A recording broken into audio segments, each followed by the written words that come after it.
નમસ્કાર વિદ્યાર્થી મિત્રો, ઓનલાઈન સ્ટડીમાં આપનું હાર્દિક સ્વાગત છે. આપણે શીખી રહ્યા છીએ ધોરણ 8, જેમાં પ્રકરણ નંબર 8 કોષ રચના અને કાર્યો, સેલ સ્ટ્રક્ચર્સ એન્ડ ફંક્શન્સ.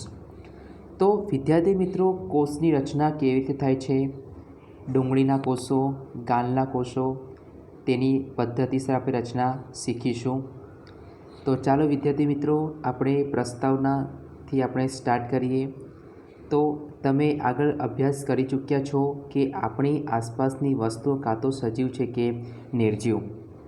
યાદ રાખજો કે આપણી આસપાસની ઘણી જે વસ્તુઓ છે કાં તો સજીવ હોઈ શકે કાં તો નિર્જીવ હોઈ શકે. સાથે તમને એ પણ યાદ હશે કે બધા સજીવો કેટલાક મૂળભૂત કાર્યો પણ કરતા હોય છે, કે કેટલાક સજીવ હોય પોતાની રીતે પોતાના મૂળભૂત કાર્યો કરી શકે છે. શું તમે આ કાર્યોની યાદી બનાવી શકો છો? હા. તો વિવિધ અંગોના સમૂહ જુદા જુદા કાર્યો કરે છે. જેમ આપણા શરીરના અંગો જેમ જુદા જુદા કાર્યો કરે છે, એ પ્રમાણે વિવિધ અંગોના સમૂહ શું કરે છે, એમની રીત પ્રમાણે જુદા જુદા કાર્યો કરે છે, જે તમે સૂચિબદ્ધ કર્યા છો. આ પ્રકરણમાં તમે અંગોનો રચનાત્મક મૂળભૂત એકમ વિશે અભ્યાસ કરશો, જેને કોષ કહેવામાં આવે છે. જે અંગો છે એના મૂળભૂત એકમો કયા છે, એનો અભ્યાસ આપણે કોષની અંદર કરીશું. કોષની સરખામણીએ આપણે ઈંટો સાથે કરીએ.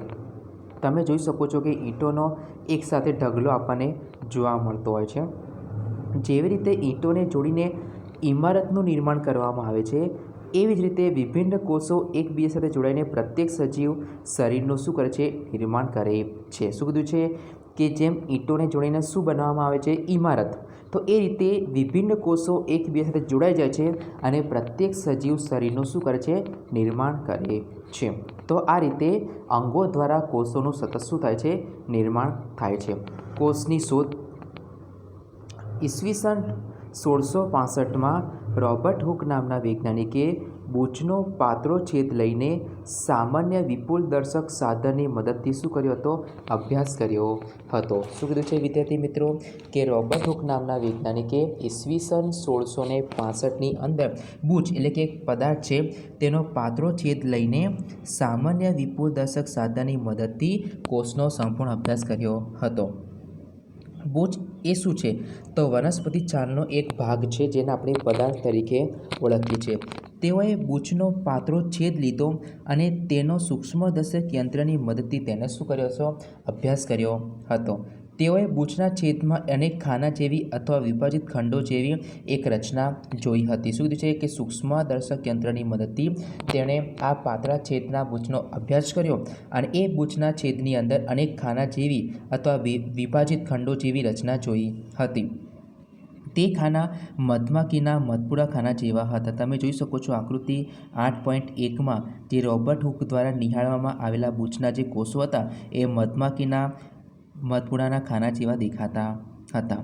તેઓએ પણ જોયું કે પ્રત્યેક ખાના એકબીજા સાથે એક દિવાલ અથવા વિભાજિત પટ્ટી દ્વારા છૂટા પડેલા હતા.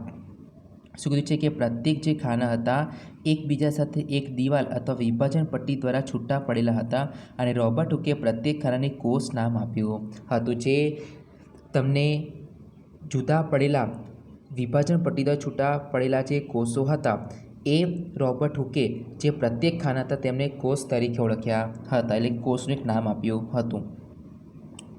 રોબર્ટ હુક દ્વારા જોવામાં આવેલા આ ખાનામય સર્ચના વાસ્તવમાં મૃત કોષો હતા.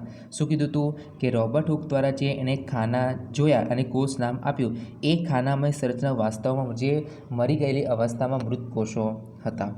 સજીવોના જીવંત કોષોને વધુ સારા માઇક્રોસ્કોપની શોધ પછી જોઈ શકાયા. કે જીવંત કોષોને જોવા માટે એક યંત્રની શોધ કરવામાં આવી જેનું નામ છે માઇક્રોસ્કોપ. પછી જ આપણે તેને જોઈ શકાયા હતા. રોબર્ટ હુકના અવલોકનના લગભગ 150 વર્ષ પછી પણ કોષો વિશે ઘણી ઓછી જાણકારી હતી, પરંતુ આજે આપણે કોષોની સંરચના તેમજ કાર્યો વિશે બધી જ જાણકારી આપણે પ્રાપ્ત કરી શકીએ છીએ. આ વધારે વિવર્તન ક્ષમતા ધરાવતા માઇક્રોસ્કોપ તેમજ અન્ય ટેકનિકની મદદથી થઈ શક્યું હતું.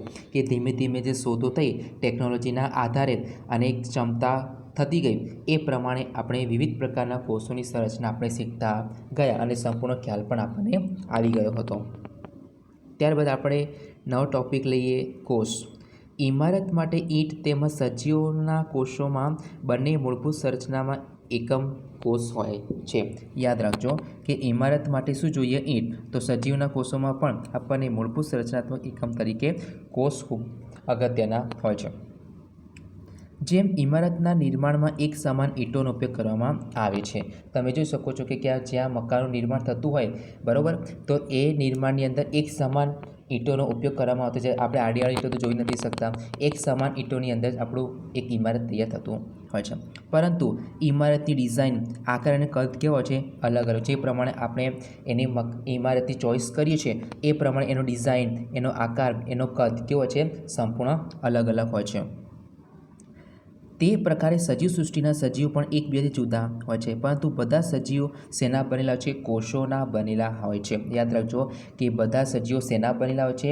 કોષોના બનેલા હોય છે. નિર્જીવ ઈંટોની સાપેક્ષમાં સજીવોના કોષની સંરચના અત્યંત વધારે જટિલ હોય છે. ઓબ્વિયસલી સાચી વસ્તુ હોઈ શકે કે જે નિર્જીવ ઈંટો હોય એની સાપેક્ષમાં જે સજીવ હોય એની કોષોની સંરચના અત્યંત વધારે આપણે જટિલ જોવા મળતી હોય છે.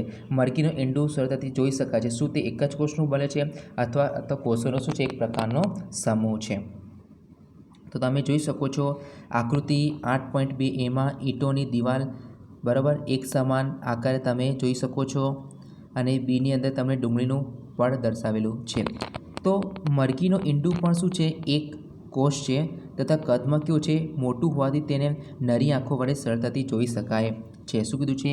કે મરઘીનું ઈંડું પણ એક પ્રકારનો શું છે? કોષ છે તથા કદમાં કેવું છે? મોટું છે. માટે તેને આપણે નરી આંખ વડે સરળતાથી જોઈ શકીએ છીએ. સજીવોમાં કોષોની સંખ્યા, આકાર અને કદમાં વિભિન્નતા હોય છે. સજીવોના કોષોની સંખ્યા કેટલી હોય, એનો આકાર કેટલો હોય છે, એની કદમાં કઈ કઈ ભિન્નતા જોવા મળતી હોય છે. વૈજ્ઞાનિકો કેવી રીતે સજીવ કોષોનું અવલોકન તેમજ અભ્યાસ કરે છે? તેઓ માઇક્રોસ્કોપનો ઉપયોગ કરે છે. સાચી વસ્તુ કે જે તે વૈજ્ઞાનિકો હોય સજીવ કોષોનો અભ્યાસ કરવા માટે માઇક્રોસ્કોપનો ઉપયોગ કરતા હોય છે. જેમ આપણે સૂક્ષ્મજીવનો અભ્યાસ કરવા માટે ઇલેક્ટ્રોન માઇક્રોસ્કોપનો ઉપયોગ કરતા હોય છે, એ પ્રમાણે આપણે ડુંગળીના કોષોનો અભ્યાસ કરવા માટે માઇક્રોસ્કોપનો ઉપયોગ કરતા હોઈએ છીએ.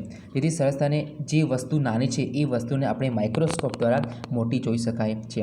કોષોની સંરચનાનો વિસ્તૃત અભ્યાસ કરવા માટે અભિરંજકનો ઉપયોગ કરવામાં આવે છે. અભિરંજક એટલે કે આપણે એક સૂચક તરીકે પણ ઓળખીએ છીએ, જે આપણને વિવિધ રંગોનો પણ જોવા મળતો હોય છે. એટલે કે કયા રંગનો આપણને કોષો મળતો હોય એ કોષોની રચનાનો વિસ્તૃત અભ્યાસ કરવા માટે આપણે અભિરંજક પદાર્થનો ઉપયોગ કરવામાં આવે છે. પૃથ્વી પર લાખો સજીવો છે તે આકાર તેમજ કદમાં ઘણી બધી ભિન્નતા ધરાવે છે. તેમના અંગો, આકાર, કદ અને કોષોની સંખ્યામાં પણ ઘણી બધી ભિન્નતા જોવા મળતી હોય છે. યાદ રાખજો વિદ્યાર્થી મિત્રો કે પૃથ્વીની અંદર લાખો પ્રકારના સજીવો રહેલા છે. તેના આકાર, કદ બધાના કેવા હોય છે? અલગ અલગ હોય છે.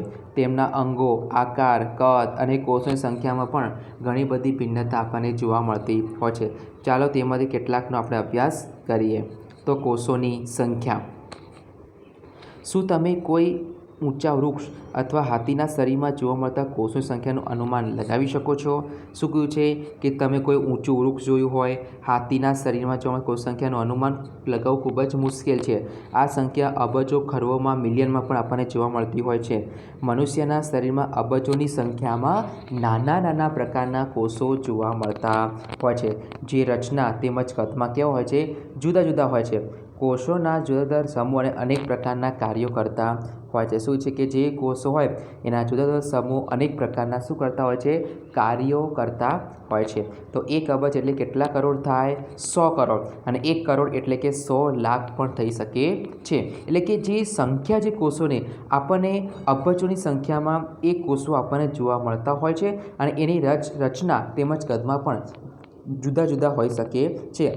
અને એ કોષોના જુદા જુદા સમૂહ આપણા શરીરની અંદર અલગ અલગ પ્રકારના કાર્યો કરી શકે છે. તો આપણે જોઈએ આગળ. જે સજીવોના શરીર એકથી વધારે કોષોના બનેલા હોય છે તેને બહુકોષીય સજીવ કહેવામાં આવે છે. યાદ રાખજો વિદ્યાર્થી મિત્રો, એક કોષીય સજીવો એક જ કોષોનું બનેલું હોય ત્યારે બહુકોષીય સજીવો એક અથવા એક કરતાં વધારે કોષોના બનેલા હોય છે તેને બહુકોષીય સજીવ તરીકે ઓળખવામાં આવે છે. નાના સજીવોમાં કોષોની સંખ્યા ઓછી હોવા છતાં પ્રક્રિયાઓને કોઈપણ પ્રકારે પ્રભાવિત કરતા નથી. શું કીધું છે કે જે નાના સજીવ હોય એમાં કોષની સંખ્યા કેવી હોય છે? ઓછી હોય છે. તે પ્રક્રિયાઓને કોઈપણ પ્રકારે તેને પ્રભાવિત કરી શકે નહીં. તમને જાણીને આશ્ચર્ય થશે કે અબજો કોષોવાળા સજીવનું જીવન પણ એક જ કોષોમાંથી શરૂ થતું હોય છે.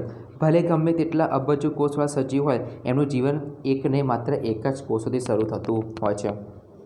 જે એક ફલિત અંડકોષો છે. ફલિત અંડકોષ એટલે કે ફલિતાંડ વિભાજન પામે છે અને વિકાસ દરમિયાન કોષોની સંખ્યામાં સતત શું કરી શકે છે? વધારો કરી શકે છે. તો વિદ્યાર્થી મિત્રો તમે આકૃતિ 8.3 એ અને બીમાં જોઈ શકો છો. એમાં અમીબા અને બીમાં પેરામેશિયમ બંને સજીવો એક જ કોષોના બનેલા હોય છે. એક કોષો ધરાવતા સજીવોને આપણે એક કોષીય સજીવ તરીકે ઓળખવામાં આવે છે. યાદ રાખજો વિદ્યાર્થી મિત્રો, એક કોષ ધરાવતા સજીવોને આપણે એક કોષીય સજીવ તરીકે ઓળખીએ છીએ. જ્યારે એક કે એક કરતાં વધારે કોષો ધરાવતા સજીવોને આપણે બહુકોષીય સજીવ તરીકે ઓળખવામાં આવે છે.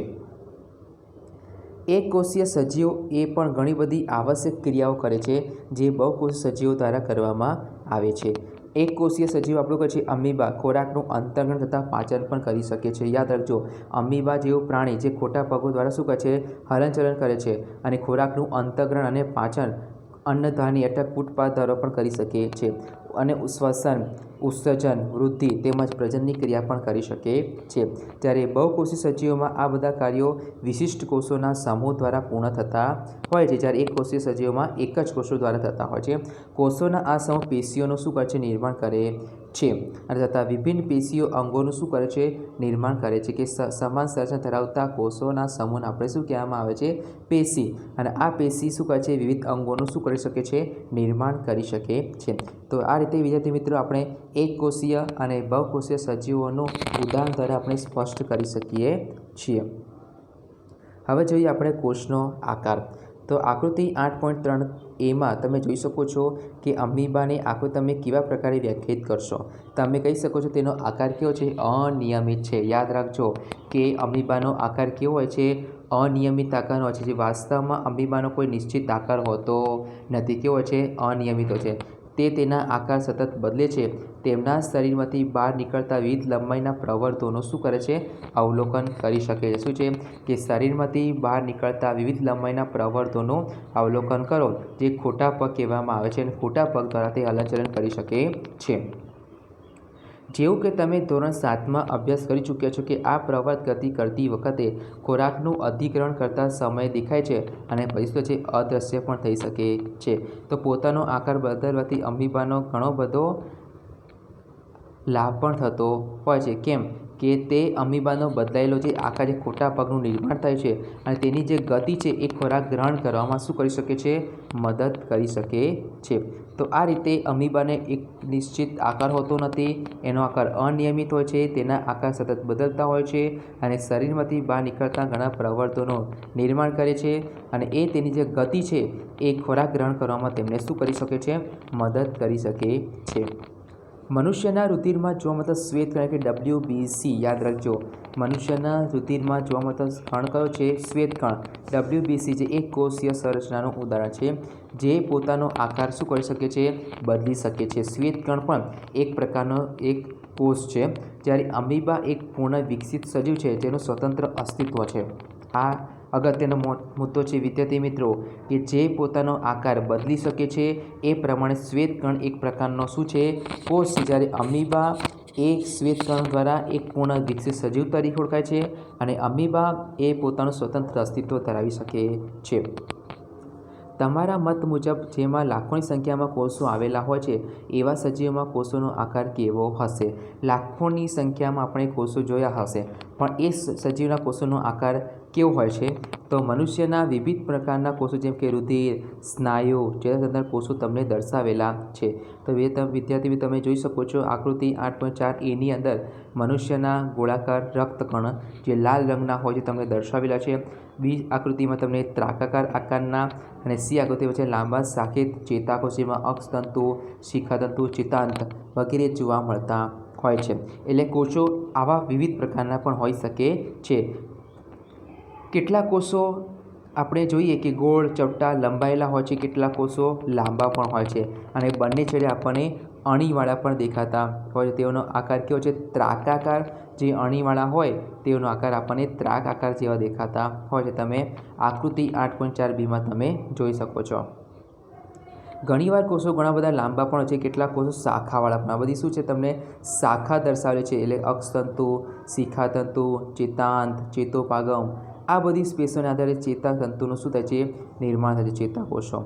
તો આ રીતે ચેતાકોષ તમને 8.4cમાં દર્શાવે છે. ચેતાકોષ સંદેશો પ્રાપ્ત કરે છે અને તેનું વહન પણ કરે છે, જેના દ્વારા શરીરમાં સંકલન તેમજ સહનિયમનનું કાર્ય પણ કરી શકે છે.